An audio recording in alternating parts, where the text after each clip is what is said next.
luxury has almost nothing to do with money. That sounds like the kind of thing a broke person says to feel better. So let me be specific. The things that make a life feel rich, the calm, the order, the sense that nobody is rushing or draining you, are exactly what the wealthiest people alive guard the hardest. The rest of us give them away for free every day. 12 of them cost nothing, and you can start every one before bed tonight. By next week, your ordinary life will feel like an upgrade you never paid for. Here is the part that took me years to understand.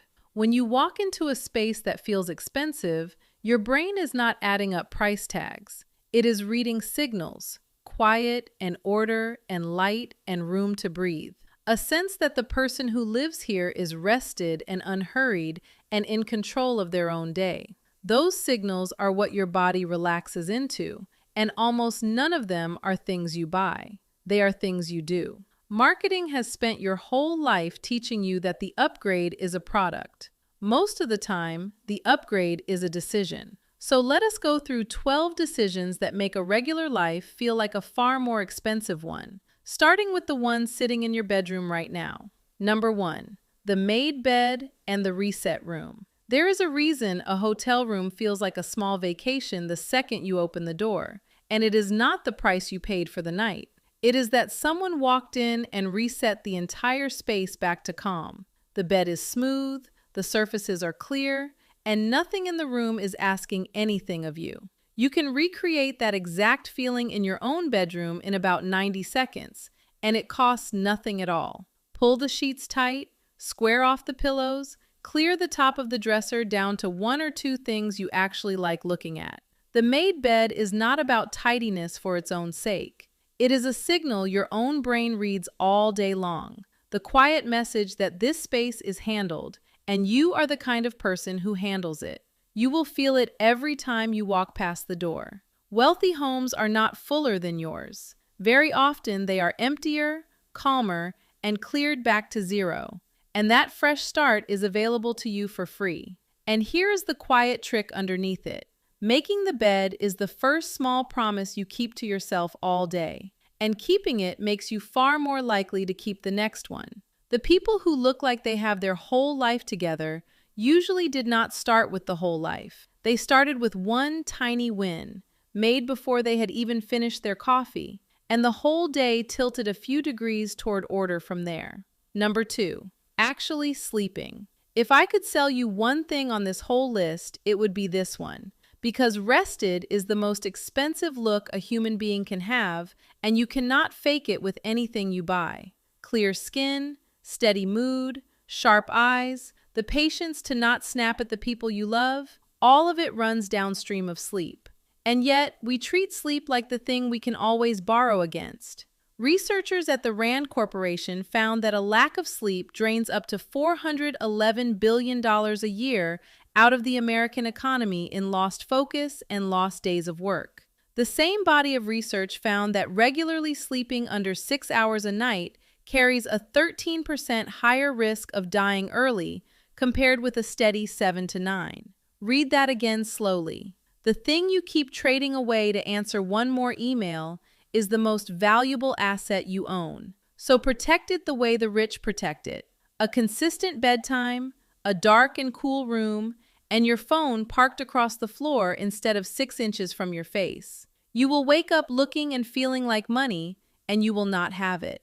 And the cost of skipping it shows up in places you would never trace back to sleep. A tired brain reaches for the easy dopamine, the impulse buy, the food delivered instead of cooked, the yes you should have turned into a no. You end up spending more money and more patience on a day you started already depleted. Guard those 7 to 9 hours, and you get back the version of yourself who makes calmer, cheaper decisions with everything else on this whole list. Number 3, clearing your surfaces.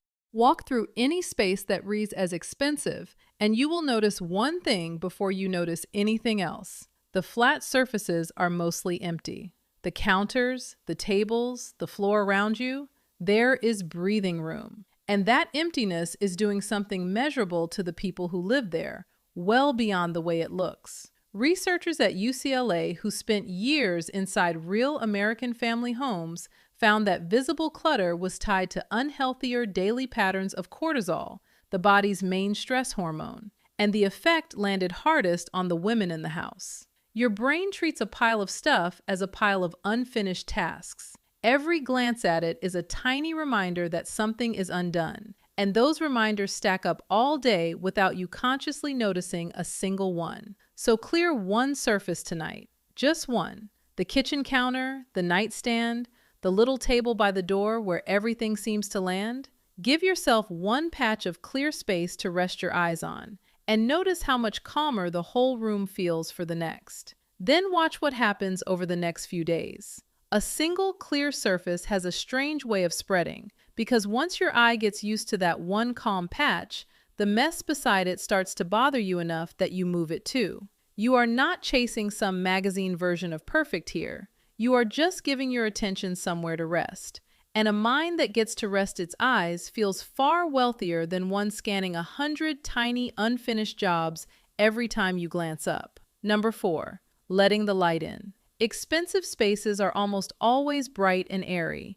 And the funny thing is that light is one of the few truly luxurious things on earth that nobody can charge you for. Open the curtains all the way. Pull the blinds up higher than you normally bother to. Clean the inside of your windows so the light comes through clean instead of filtered through a film of dust.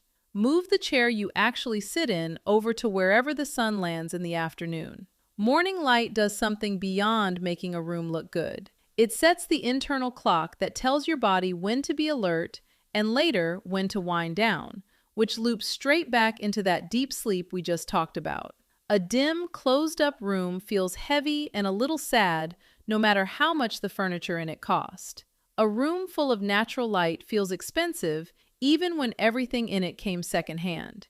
And the switch from one to then, a couple of small moves stretch this even further, and every one of them is free. Hang a mirror on the wall across from your brightest window, and it will bounce that daylight deep into the room. Swap the harsh overhead bulb you flip on at night for the soft glow of a single lamp in the corner, and the whole evening starts to feel calm instead of clinical. Light is the one renovation you can pull off tonight without a contractor, a loan, or a single trip to the store. Number 5, the phone-free first hour. The most expensive feeling way to start a day is slowly, and almost nobody does it anymore. The average morning now begins with a hand reaching for a phone before the eyes are even fully open.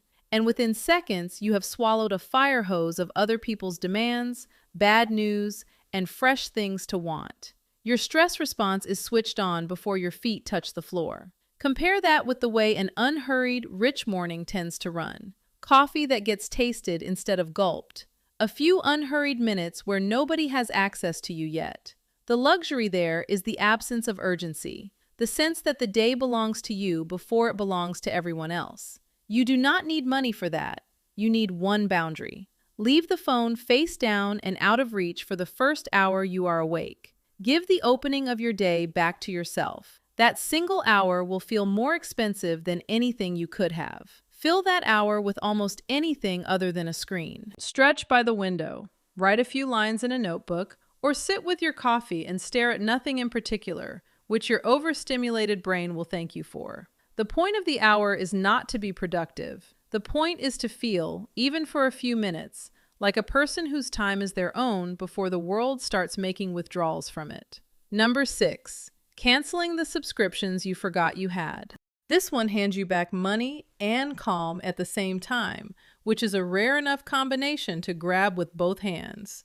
The average American now spends more than $1,300 a year on subscriptions, and that number has been climbing fast, up nearly a quarter in a single year. Buried inside it, the typical person hands over around $252 a year for services they do not even use anymore. Free trials that converted on their own. Apps signed up for during a rough week and forgotten. That second streaming service nobody in the house has opened since spring. None of it is making your life feel richer. It is doing the opposite, draining a slow leak out of your account and adding a low background hum of financial noise you have learned to ignore. So take 10 minutes tonight and open your bank statement, really open it, and read every recurring charge out loud. Cancel anything you would not sign up for again today. Watching that clutter fall off your statement feels a lot like clearing a surface, except this surface is your money, and the room it opens up is the quiet confidence of knowing. And keep one small trick in your back pocket for the sneaky ones. The subscriptions that sting most are the yearly charges, the ones that hit once and then hide for 11 months until you have forgotten you ever agreed to them. Set a reminder a few days before any annual renewal so you get to choose it again on purpose instead of getting charged on autopilot. That money you claw back, spread across a year, becomes a nice dinner out every couple of months that you were funding for a company you forgot even existed. Number 7, the 20-minute walk. There is a certain image of wealth that is really just a person with the time to go for a walk in the middle of the day. Someone with no reason to hurry, out for the air and the movement and nothing else. And it turns out that image is pointing at something your body actually needs. A study out of the University of Michigan, published in the journal Frontiers in Psychology, measured people's stress hormones before and after short doses of time outdoors, and found that spending 20 to 30 minutes in nature dropped their cortisol by better than 20% an hour. The researchers called it a nature pill, a free prescription with a real, measurable effect on your body. You do not need a forest or a mountain for this. A quiet street, a small park, a few trees, and some open sky will do it. Leave the earbuds out for once and just let your nervous system settle. 20 minutes. It is the cheapest luxury on this entire list, and it is well. Try it without the phone in your hand for once, because a walk with no podcast and no scrolling turns into thinking time, and thinking time is its own kind of wealth. Some of the clearest ideas of your whole week will show up in that empty 20 minutes, the ones that never surface while you are staring at a screen. Do it in the morning if you can, and you stack 2 free upgrades at once, the movement itself and the early daylight that sets up tonight's sleep. If any of this is landing, take 1 second and hit subscribe, because I put out a video like this every week on building a life that feels rich long before the bank account catches up. Now let us keep going, because the next upgrade is one of the simplest on the whole list, and it is waiting for you on your kitchen counter. Number 8, plating your food like it matters. The same meal can feel like something you grabbed or something you were served, and the distance between those two is entirely free. Take whatever you were about to eat standing over the counter and put it on an actual plate instead. Sit down at the table. Pour your water into a real glass. Slow down enough to taste the first few bites before your mind wanders off. Restaurants charge a serious premium for exactly this: the sitting, the presentation, the sense of occasion. And most of that premium is barely about the food at all, and almost entirely about the ritual wrapped around it. When you plate your own dinner and sit down to it like a person who deserves a nice meal, your ordinary food starts carrying that same signal of abundance. You are telling yourself, through the small ceremony of it, that your everyday life is worth doing well. That message costs nothing, and it changes. You can push the feeling further with things you already own: a cloth napkin instead of a paper towel, a candle you have been saving for a special occasion that never quite arrives, lit on an ordinary Tuesday. The television off, so the meal becomes the thing you are doing rather than background noise to a screen. Eating slowly like this even helps you notice when you are actually full, which your body appreciates far more than a rushed plate eaten standing over the sink. Number 9, saying no and guarding your time. Ask people what they would do with more money, and a surprising number of them describe wanting more time, more space in the week, less of that constant sense of being pulled in 9 directions at once. Here is the part worth sitting with. You can buy a piece of that back today without earning another dollar, simply by saying no more often. Every yes you hand out to a thing you do not want to do is a withdrawal from the one account you can never refill, which is your time on this earth. The people whose lives look enviably calm from the outside are very rarely doing more than you are. Usually they are doing less, on purpose, and protecting the empty space in their week like it is worth something, because it is.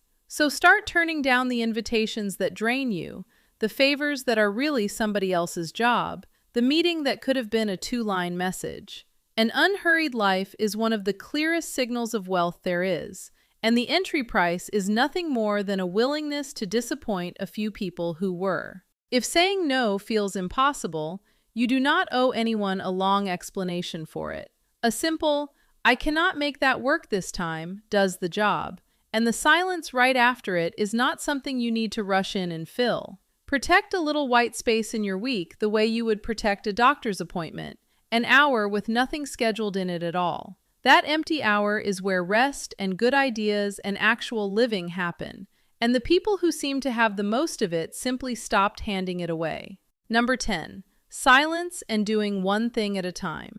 We have grown so used to noise that plain quiet has become a luxury. The television running in an empty room, the podcast layered over the music, layered over the notifications, all of it pulling little threads of your attention in every direction at once. Full, undivided focus on a single thing has become rare, and rare things feel expensive. So try handing one activity your whole self. Drink your coffee without a screen in your other hand. Have a conversation where the phone stays in the other room entirely. Do the one task in front of you until it is actually finished before you reach for the next. There is a deep, almost forgotten calm on the far side of single tasking, the feeling of a mind that is not being yanked around by 6 things at once. From the inside, it reads exactly like the peace of someone with nothing to prove and nowhere urgent to be. And all it costs you is the discipline to put one thing down. Start with the easy ones. A shower with no podcast playing over it. A drive where the radio stays off and you let your mind wander wherever it wants. Dinner with the phone left face down in another room, so the person across from you gets the whole of your attention. There is a reason the calmest people you know rarely seem rattled, and a lot of it is that they are only ever doing one thing at a time, fully, instead of half doing 5. That kind of focus is free, and it is slipping out of most people's lives, which is exactly what makes it feel like such a luxury when you have it. Number 11. Fresh air and a home that smells like something good. Scent is the fastest shortcut to a feeling that exists, and your nose reaches your emotions before your thinking brain even gets a vote. That is the whole reason the expensive hotel and the high-end shop pump a signature smell into the air, because they know it makes the entire place feel richer than it is. You can trigger the same response at home for almost nothing.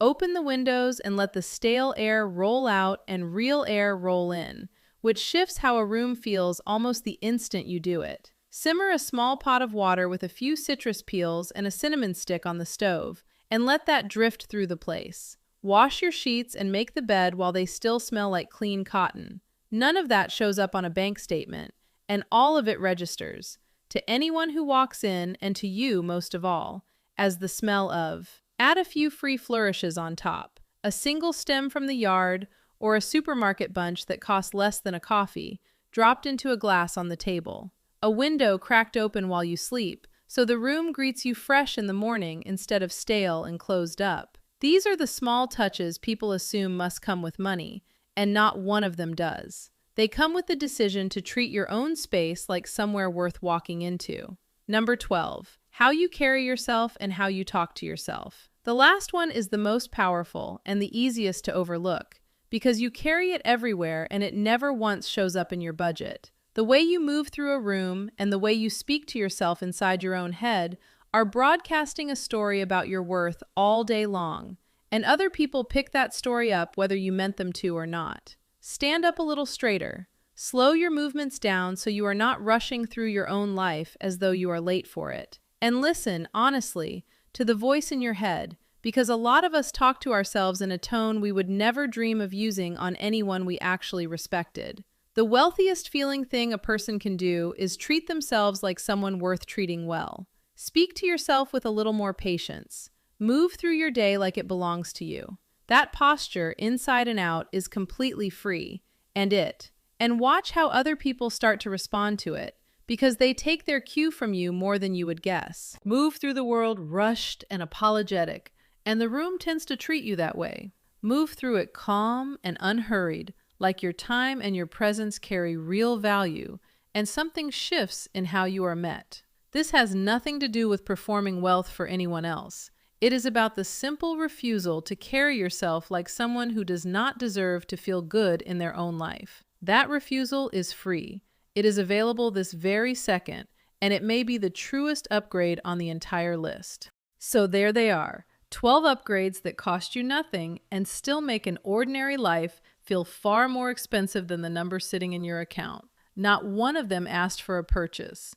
Every one of them was a decision you are fully allowed to make starting the moment this video ends. The calm, the light, the rest, the space, the way you treat yourself, none of it was ever for sale, which is exactly why no price tag can keep it from you. Now I want to hear from you, because this is the part that makes these videos worth doing. Which one are you going to start with tonight? Have you already been doing one of these for years without ever once calling it a luxury? Tell me your story down in the comments. The upgrade that changed how your home or your whole week felt. The one that mattered far more than you expected it to. Or the one on this list you already know you are going to struggle with. Say it in a sentence or say it in a paragraph, because I read them and somebody scrolling through is going to find their own next step inside the words you leave behind. I will see you down there.